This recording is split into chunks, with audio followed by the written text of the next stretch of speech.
All right, so welcome to another deep dive. This time we're really diving deep, and I mean deep, into the life and work of someone you've probably heard a lot about lately. Someone who went from, well, fixing radios in a tiny Chinese town Yeah, to basically freaking out Wall Street with AI. yeah, DeepSeek R1. Exactly. Liang Wenfeng. That's our guy.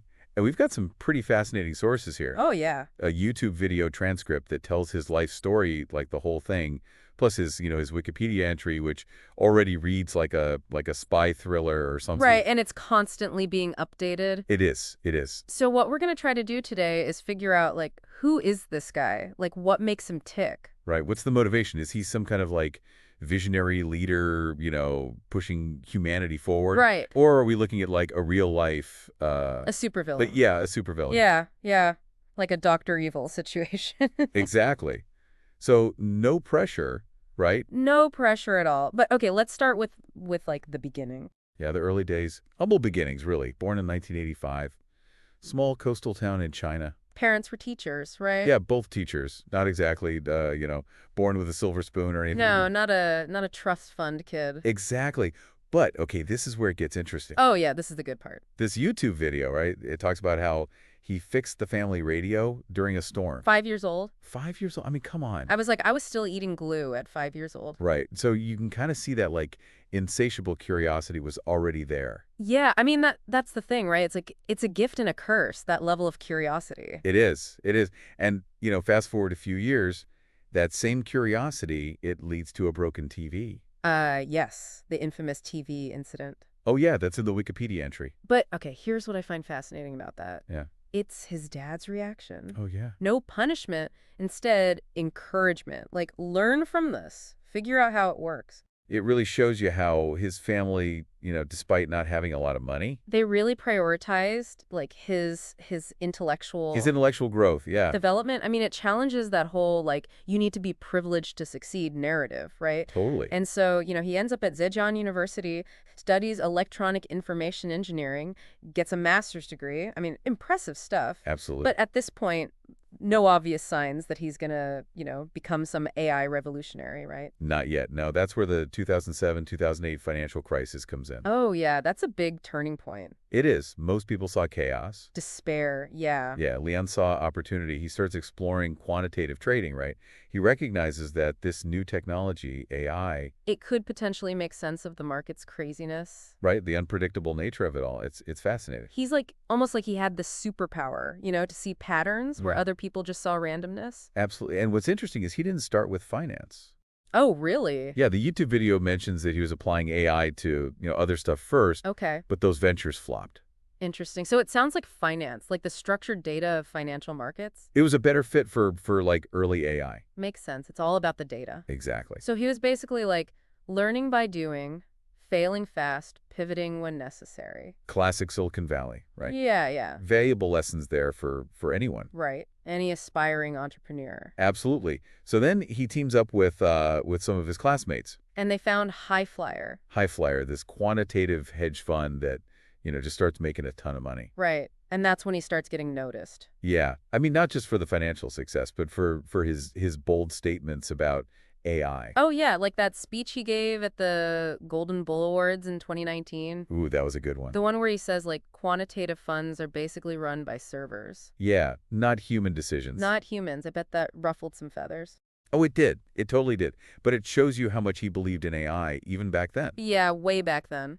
He even wrote the preface for the Chinese edition of The Man Who Solved the Market. That's the book about Jim Simons, right? Yeah, the legendary quant guy. It's like he was, positioning himself as Simons' successor. The next big thing. The next big thing in quant finance. Maybe, but there's a key difference. Okay, what's that? Simons, he stayed in finance. Right. Liang, I think he had bigger plans. Yeah, this brings us to the whole GPU shopping spree. Oh yeah, 2021. Everyone thought he was just, a billionaire with a weird hobby. A little eccentric. Right. And even his business partners, they didn't take him seriously at first. No, they didn't. But looking back, it was genius. It was a power move. It really was. Remember, this was before the U.S. put restrictions on selling those high-end GPUs to China. He saw it coming. The geopolitical shifts. Totally, and he stocked up, like he stockpiled the essential hardware he needed to build his AI empire. He was playing 4D chess while everyone else was still, like, figuring out checkers. I love that. And then in 2023, he launches DeepSeek. DeepSeek, dedicated to, what do they call it? Artificial General Intelligence? ADI, right, right. The big one. Yeah, he basically used High Flyer's profits to bankroll this whole new thing. Yeah, it was a gamble, this quest to create AI that could, solve problems in any domain, not just the financial markets. Right, this was like level 10 risk-taking visionary stuff. It was. And to be honest, DeepSeek had trouble at first attracting investors. Really? Yeah, like traditional venture capitalists, they just didn't get it. They couldn't see the big picture? Couldn't see the forest for the trees. Term return. Exactly. But Liang, he wasn't phased. He was playing the long game. He was looking for believers. Yeah, passionate people who got the vision, who believed in the power of AGI. He was building a movement. A movement, not a company. And then there's this interview he gives. Oh yeah, the 36K interview, right? May 2023. He casually mentions that DeepSeek already has 10,000 NVIDIA A100 VPUs Yeah. before the US restrictions. Just casually drops that in. Like it's no big deal. It's like he knew, like he had a crystal ball. Incredible foresight. Strategic thinking. Makes you wonder, though, right? Was it just like brilliant anticipation? Or was there something more going on? Something we don't know about. Okay, I'm hooked. Let's get into DeepSeek's early days. All right, let's do it. What were they building with all those GPUs? We got to start with DeepSeek V2. Okay, Their first release. right. And that, my friend, ignited a full-on AI price war in China. Whoa. I mean, a level of competition that even Liang seemed surprised by. So he's not just this like tech genius in an ivory tower. No, no. He's got to deal with the realities of the market. He's a pragmatist, understands the business. And then There's another 36K interview. July 2024, this one's key. Because here, his focus shifts to China's role in this whole global AI race. Right. And he's basically saying China needs more than just money. To win this race. To win, they need to cultivate talent, Okay. foster this culture of real, bold innovation. It's a challenge, right? It's a challenge to the way things have always been done in China. It is. That top-down approach. Exactly. But he goes even further. Okay, what else does he say? He starts advocating for open source approaches to these disruptive technologies. Interesting. He's saying closed systems just stifle progress. Makes sense. True innovation, it happens when knowledge is shared. Openly. Openly. It's a pretty radical idea, especially coming from, someone in China. Yeah, where control, secrecy, those are seen as essential for power, right? Absolutely. Which makes what he does next even more audacious. January 2025. DeepSeek releases DeepSeek-R1. The bomb drop. The bomb drops. 671 billion parameters. More powerful than anything the West has ever made. And completely open source. Open source, I mean, the world was scrambling, right? Trying to catch up to OpenAI. Pouring millions into it. Billions. And DeepSeek just blows past everybody. For a fraction of the cost. And then gives it away. It was a total game changer. Seismic shift. And then suddenly, Liang Wenfeng is like this global figure. He's advising the Chinese premier. He's everywhere. The face of a new era. It's remarkable. It is. It really is. From fixing radios to, shifting global power dynamics. Quite a journey. Quite a journey. Yeah. But DeepSeek R1, that's the key to understanding him. I think so. What makes this model so different? Right. And what does it mean that it's open source for, for the future of AI? That's the question, isn't it? That's the big question. Yeah. We've got their technical paper here. It's Let's get into it. yeah, it's packed with insight. All right, hit me. All right. So DeepSeek R1, it's not just bigger. Right. It's different. Okay. Like fundamentally different. All right, break it down for me. So their paper, it talks about this sparse mixture of experts architecture. Okay, now you're just using big words. Yeah, I know. But basically, imagine instead of like one giant neural network trying to do everything, Yeah. they've got these like specialized smaller networks. Okay. And each one's like a master in its own little area. They call it Collective intelligence. yeah, collective intelligence. So it's not like one super AI. Right. It's more like a team, right? Like a team of specialists. Exactly, with their own like unique expertise. Okay, I kind of get that. And that's just one layer. Then these specialist networks, they work together. Okay. They share knowledge and they come up with solutions Gotcha. that are way more efficient, way more nuanced. So it's kind of like, this reminds me of, how Liang restructured DeepSeek itself? Oh yeah, after his burnout.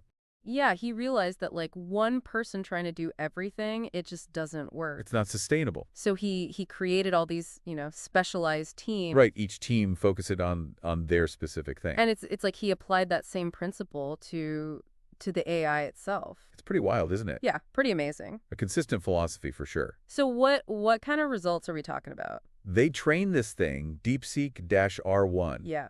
on just 2048 NVIDIA H800 GPUs. Okay, that doesn't sound like a lot. It's a tiny fraction of what other companies are using. Okay, so they did it for way cheaper, Way right? cheaper, like $5.6 million, if I remember correctly. That's nothing compared Pocket change. to the billions some companies are throwing at this. It really changes the game. Yeah. Like, you don't need to be a giant Right. to make breakthroughs in AI. Right, you don't need to be Google. Exactly. And it's not just about the cost savings. What else It's is it about? this architecture, it lets DeepSeek R1 do like this whole new level of reasoning. Okay. It's not just generating text. Right. It's solving complex problems. Almost like a human, Okay, yeah, that's where it starts to get like a little spooky. a little spooky. Yeah, the paper, it gives this example Oh yeah. of DeepSeek R1 solving this logic puzzle Okay. that would stump like most people, breaks the problem down, Mm-hmm. applies the rules, Right. gets the right answer. Like a level of logical thinking we haven't seen before. I mean, yeah, no wonder Wall Street is panicking. Right.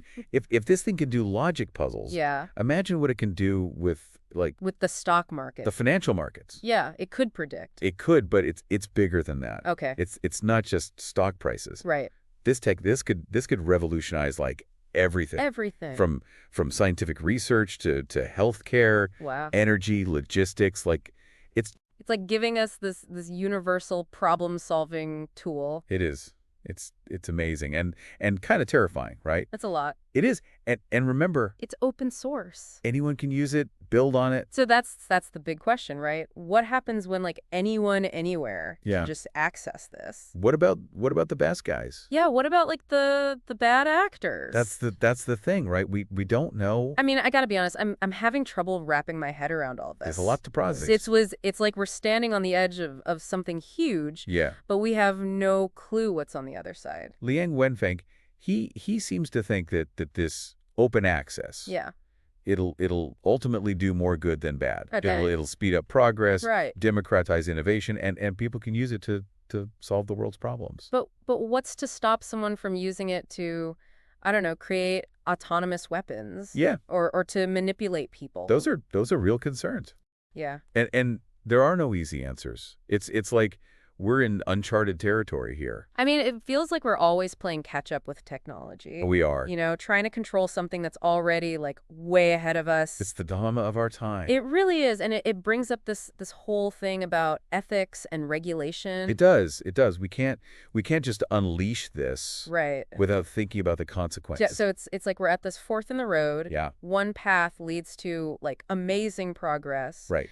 AI solving humanity's biggest challenges. The optimistic view, Right. The other path is, well, not so optimistic. yeah, not so much. And I think Liang Wenfeng, he gets this. Yeah. He's not just a tech guy. Right. He's a thinker, Okay. thinking about the philosophical side of this, the ethics. Wait.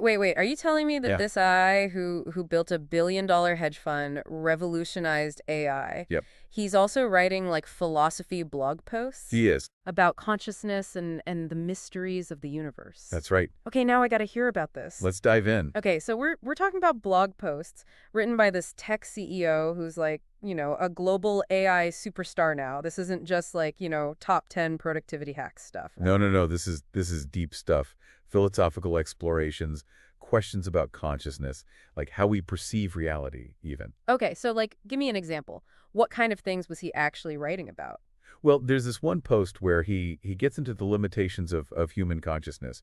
He argues that our senses, the way our brains like process information, they basically create a filter. And it limits how we experience reality. So we're stuck in our own little bubbles, Kind of bad. only seeing like a tiny sliver of what's actually out there. Exactly. And he says that AI, it's, not bound by those limitations. Right. So it could potentially perceive reality in ways we can't even imagine. Okay, that's pretty wild. Like what does that even mean? Well, think about it. Seeing beyond the visible spectrum, hearing sounds we can't detect, maybe even like grasping concepts that are just too complex for human brains. It's almost like he's talking about AI becoming like this super consciousness, right? Yeah, exploring realms that are just totally inaccessible to us. Mind-blowing and a little creepy if I'm being honest. It is. It is. And then he takes it even further, like in another post. Oh, yeah. He connects this to quantum mechanics. Okay, now you lost me. I know, I know. It's complicated stuff. But he's basically exploring the idea that consciousness itself might be like a fundamental property of the universe, Okay. not just something that emerges from biological brains, you know. Wow.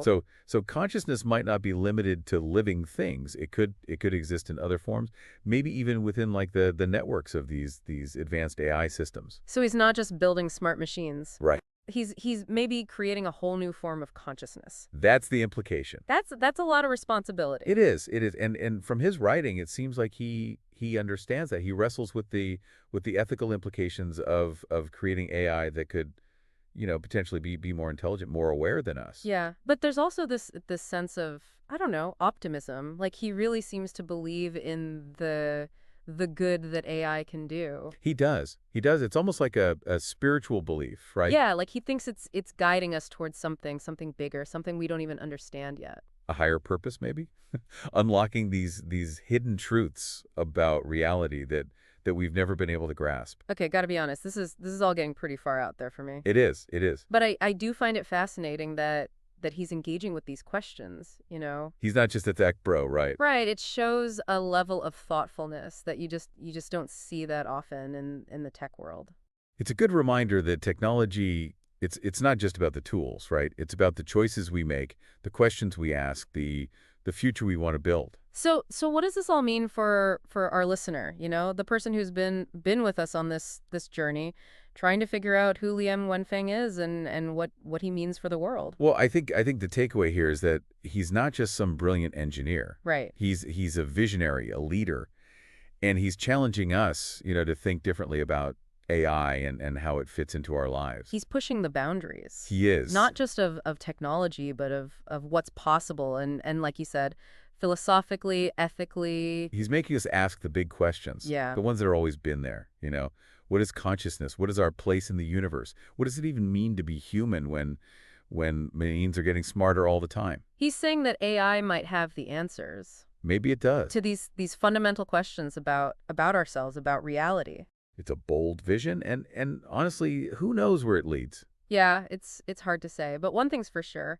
Liang Wenfeng is shaping the future. He is. And the choices he makes, the paths he takes, they're going to have a huge impact, way beyond, just the tech world. And that brings us to our final thought for our listener. DeepSeek-R1, it's out there. It's open source. It's evolving. So the question is, what are you going to do with it? Will you use it to solve problems, build something new, explore new ideas? Or will you, like Liang Wenfeng, use it to try to understand the biggest mysteries of existence? The choice is yours. The future is unwritten. Well, that was a deep dive. Thanks for joining me on this exploration of Liang Wenfeng. Until next time, keep learning, keep questioning, keep pushing the boundaries.